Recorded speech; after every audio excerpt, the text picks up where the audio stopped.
ওয়ালাকাদ খালাকনাল ইনসানা মিন সুলালাতিন মিন তিন। আল্লাহ রাব্বুল আলামিন বলেন, আমি মানুষকে মাটির নির্যাস থেকে সৃষ্টি করেছি। মানুষকে মূলগতভাবে আমি মাটি থেকে সৃষ্টি করেছি। সুম্মা জাআলনাহু নুতফাতান ফি করারিম মাকিন। এরপর আল্লাহ রাব্বুল আলামিন এই মাটিকে দুনিয়াতে কিভাবে আনবেন প্রক্রিয়া করার জন্য, বাবার পৃষ্ঠদেশ হতে মায়ের গর্ভে এক ফোঁটা পানির মাধ্যমে আল্লাহ রাব্বুল আলামিন মানুষকে সৃষ্টি করেছেন। মায়ের গর্ভে এক ফোঁটা পানি যাওয়ার পর কি হয়েছে? আন-নুতফাতা আলাকাতান, ওই এক ফোঁটা পানি রক্তে পরিণত হয়েছে। ফাখালাকনাল আলাকাতা মুযগাতান, ওই রক্তটা এক সময় একটা গোশতের টুকরাতে পরিণত হয়েছে। ফাখালাকনাল মুযগাতা ইযামান, এরপর ওই গোশতের মধ্যে আল্লাহ রাব্বুল আলামিন হাড্ডি দিয়ে দিয়েছেন। ফাকাসাউনাল ইযামা লাহমা, অতঃপর হাড্ডি এবং গোশত মিলে একটা মানুষ আকৃতি ধারণ করেছে। সুম্মা আনশানাহু খালকান আখার ফাতাবারাকাল্লাহু আহসানুল খালিকিন।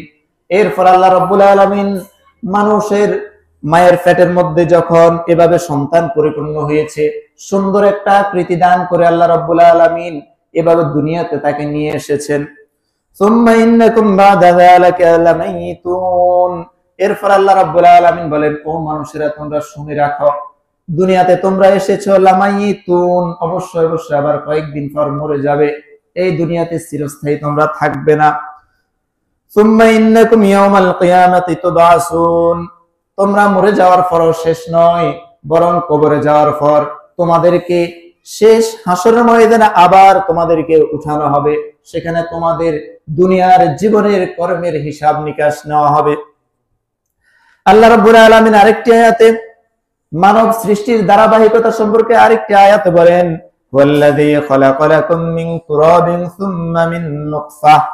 আল্লাহ রাব্বুল আলামিন বলেন, তিনি তো তোমাদেরকে মাটি থেকে সৃষ্টি করেছেন, অতঃপর রক্তপিণ্ড মায়ের রেহমের ভিতরে যে এক ফোঁটা পানির মাধ্যমে, সুম্মা মিন আলাকাতান, অতঃপর এই পানিকে আল্লাহ রাব্বুল আলামিন রক্তপিণ্ড পরিণত করেছেন, এভাবে গোশত মাংস দিয়ে পরিপূর্ণ আকৃতি দিয়েছেন।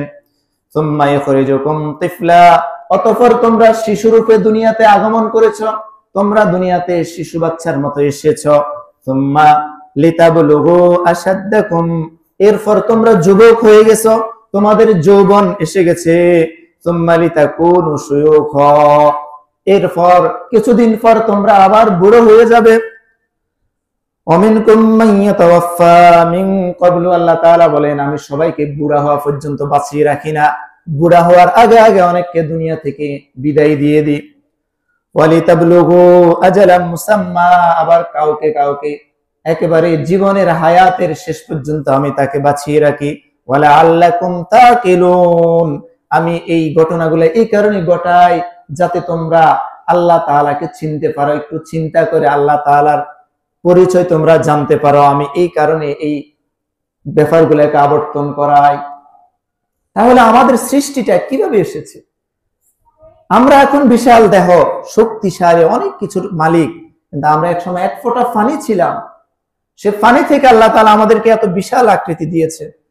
এরপর আল্লাহ তাআলা বলেন, আবার তোমরা মরে যাবে, মরে গিয়ে শেষ নেই, আবার তোমাদেরকে এই যে হায়াতের জিন্দেগির তোমাদের বিচার হবে, হাসরের ময়দানে তোমাদেরকে আবার উঠানো হবে। এই যে আমাদের দেহটা কি দ্বারা তৈরি? মাটি দ্বারা তৈরি। তবে